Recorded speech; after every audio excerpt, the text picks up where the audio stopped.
ಇತ್ತೀಚೆಗಷ್ಟೇ ನಿಮ್ಮ ಒಂದು ಸಂದರ್ಶನದಲ್ಲಿ ನಿಮ್ಮ ಕೊಟ್ಟಿರುವಂತಹ ಒಂದು ಹೇಳಿಕೆ ಸಾಕಷ್ಟು ವೈರಲ್ ಆಯಿತು. ಕಾಸ್ಟಿಂಗ್ ಕೌಚ್ ಬಗ್ಗೆ ಮಾತಾಡಿರುವಂಥದ್ದು. ಹೌದು. ಮುಂಚೆ ಒಂದು ಇದಿತ್ತು ಸರ್, ಈಗಲೂ ಇದೆ, ಕಾಂಪ್ರಮೈಸ್ ಆಗಿ ಅಂತ ಹೆಣ್ಮಕ್ಳಿಗೆ. ಆಮೇಲೆ ಕೆಲವು ಈಗ ಫ್ಯಾಷನ್ ಇಂಡಸ್ಟ್ರೀಸ್ ಗಂಡು ಮಕ್ಕಳಿಗೆ ಕೂಡ ಕಾಂಪ್ರಮೈಸಿಂಗ್ ಅಂತ ಇದೆ.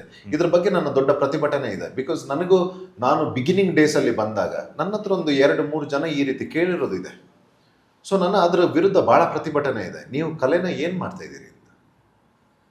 ನನಗೆ ಇಲ್ಲಿ ನಮ್ಮ ಇಂಡಸ್ಟ್ರಿಯಲ್ಲಿ ಕೂಡ, ನಮ್ಮ ಧಾರಾವಾಹಿ ಇಂಡಸ್ಟ್ರಿಯಲ್ಲಿ ಕೂಡ ಯಾರು ಈ ರೀತಿ ಈ ಟೈಪ್ ಅವ್ರು ಇದ್ದಾರೆ. ನಮ್ಮ ಕನ್ನಡ ಧಾರಾವಾಹಿಯಲ್ಲಿ ನನಗೆ ಸುಮಾರು ಜನ ಹೆಣ್ಮಕ್ಳು ಹೇಳಿದ್ದಾರೆ, ಹೀಗೆ ಲುಕ್ ಟೆಸ್ಟ್ಗೆ ಹೋಗಿದ್ವಿ, ಅಲ್ಲಿ ಸ್ವಲ್ಪ ಈ ರೀತಿ ಎಕ್ಸ್ಪೆಕ್ಟ್ ಮಾಡ್ತಾ ಇದ್ದಾರೆ ಅಂತ. ತುಂಬಾ ಬೇಜಾರಿದೆ sir.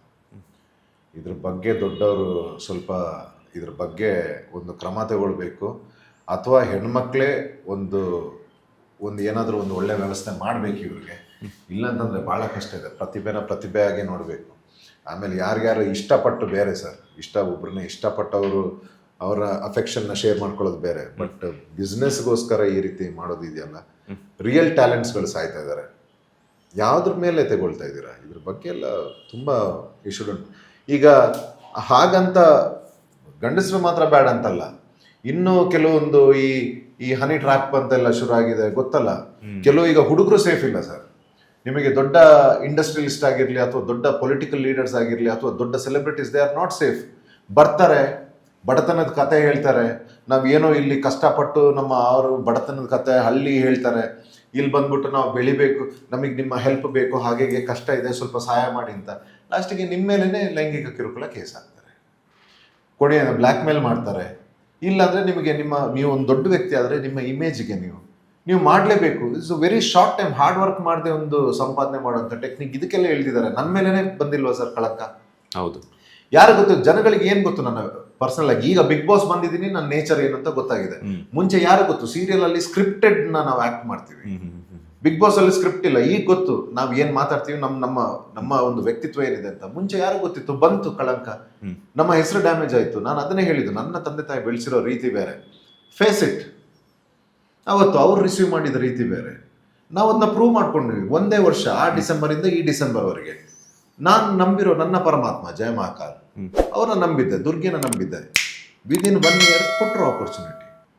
Show who you are ಅಂತ ನಮ್ಮ ಮೇಲೇನೆ ಬಂತಲ್ಲ. ನಿಮ್ಗೆ ಯಾವತ್ತಾದ್ರೂ ಆ ಎಕ್ಸ್ಪೀರಿಯನ್ಸ್ ಆಗಿದೆಯಾ ಅಂತ? ಯಾವುದು?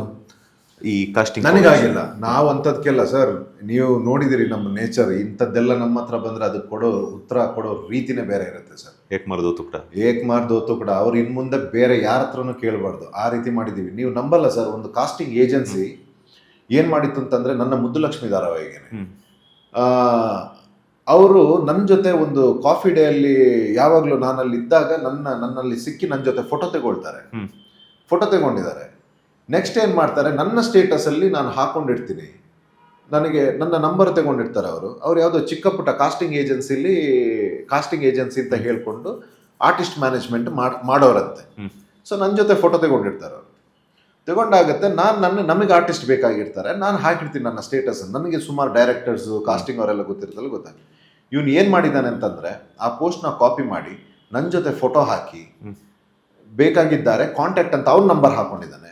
ಹೆಣ್ಮಕ್ಳೆಲ್ಲ ಏನ್ ಮಾಡಿದ್ದಾರೆ, ಸೋಷಿಯಲ್ ಮೀಡಿಯಾದಲ್ಲಿ ಏನ್ ಮಾಡಿದ್ದಾರೆ, ಅವನ್ನ ರೀಚ್ ಆಗಿದ್ದಾರೆ. ಇವನು ಎಲ್ಲ ಹತ್ರ ಅಡ್ಮಿಷನ್ ಫೀಸ್ ಅಂತ 5,000 ಸಾವಿರ ಹಾಕೋಬಿಟ್ಟಿದ್ದಾನೆ. ಓಕೆ. ಆಮೇಲೆ ನನ್ನ ಪ್ರಾಜೆಕ್ಟಿಗೆ ಇವನೇ ಎಕ್ಸ್ಕ್ಲೂಸಿವ್ ಕಾಸ್ಟಿಂಗ್ ಮಾಡ್ತಾ ಇರೋದು. ಅದೆಲ್ಲ ಕಾಸ್ಟಿಂಗ್ ಅವರು ಕೂಡ ನಂದೇ ಕಾಸ್ಟಿಂಗ್ ಅಂತ ಹೇಳಿ ಪೊಟ್ರೆ ಮಾಡ್ಕೊಬಿಟ್ಟಿದ್ದಾನೆ. ಆಸೆಗೆ ಬಿದ್ದು ಸುಮಾರು ಒಂದು 10-15 ಹೆಣ್ಮಕ್ಳು ಏನ್ ಮಾಡಿದ್ದಾರೆ, 5,000 ಸಾವಿರ ಕೊಟ್ಬಿಟ್ಟಿದ್ದಾರೆ. ಅದರಲ್ಲಿ ಇಬ್ರು ಏನಾಗಿದ್ದಾರೆ, ನನ್ನ ಸ್ನೇಹಿತರು. ಅವ್ರು ಏನ್ ಮಾಡಿದ್ರು, ನನಗೆ ಫೋನ್ ಮಾಡಿದ್ರು, ನಿಮಗೆ ಅವರೇ ಮಾಡೋದಂತೆ 5,000 ಸಾವಿರ ಇದು ಮಾಡಿದ್ದಾರೆ ಅಂತ. ಫೋನ್ ಮಾಡಿ ಬೆಂಡೆತ್ತಿ ಅಷ್ಟು ಜನರದ್ದು ವಾಪಸ್ ದುಡ್ಡು ಕೊಡಿಸಿ ನೆಕ್ಸ್ಟ್ ಟೈಮ್ ಆ ರೀತಿ ಎಲ್ಲ ಮಾಡ್ತಾರೆ ಸರ್ ಈಗ. ಸೊ ಇದೆಲ್ಲ ದಿಸ್ ಶುಡಂಟ್ ಹ್ಯಾಪನ್. ಇದೆಲ್ಲ ಆಗ್ತಿದೆ ಅಂತಂದ್ರೆ ಗಂಡು ಮಕ್ಕಳಾಗ್ಲಿ ಹೆಣ್ಮಕ್ಳಾಗ್ಲಿ ಅದನ್ನ ಅಟೆನ್ಷನ್ ತನ್ನಿ. ಯಾರಿಗಾದ್ರೂ ಹೇಳಿ ಆ ಜವಾಬ್ದಾರಿನ. ದೊಡ್ಡದು ಮಾಡೋದು ಬೇಡ, ಅವ್ರಿಗೆ ತೊಂದರೆ ಆಗುತ್ತೆ. ಅವ್ರನ್ನ ಹೋಗಿ ಅದನ್ನ ಅಲ್ಲೇ ಮಟ್ಟ ಹಾಕಬೇಕಿಂತ ಆ್ಯಂಟಿ ಸೋಷಿಯಲ್ ಆ್ಯಕ್ಟಿವಿಟೀಸ್ನ ಅಂತ ನೀವು ನನ್ನ ಇಂಟರ್ವ್ಯೂ ನೋಡಿರ್ಬೋದು. I have spoken so many concerns of mind. ಏನಾಗ್ತಿದೆ ಸ್ಟೇಟಲ್ಲಿ, ಏನಾಗ್ತಿದೆ ಹೊರಗಡೆ ಜಗತ್ತಲ್ಲಿ, ತುಂಬ ಕನ್ಸರ್ನ್ಸ್ನ ಶೇರ್ ಮಾಡಿದ್ದೀನಿ ನಾನು. Yes sir, please. ಲೇಟೆಸ್ಟ್ ಹಾಗೂ ಇಂಟ್ರೆಸ್ಟಿಂಗ್ ಸುದ್ದಿಗಳಿಗಾಗಿ ಬಾಸ್ ಟಿವಿ ಕನ್ನಡ ಚಾನೆಲ್ನ ಸಬ್ಸ್ಕ್ರೈಬ್ ಮಾಡಿ. ಹಾಗೆಯೇ ಬೆಲ್ ಐಕಾನ್ ಪ್ರೆಸ್ ಮಾಡಿ. ಇದರ ಜೊತೆಗೆ ಫೇಸ್ಬುಕ್, ಇನ್ಸ್ಟಾಗ್ರಾಮ್, ಎಕ್ಸ್ನಲ್ಲೂ ಮಿಸ್ ಮಾಡದೆ ಫಾಲೋ ಮಾಡಿ.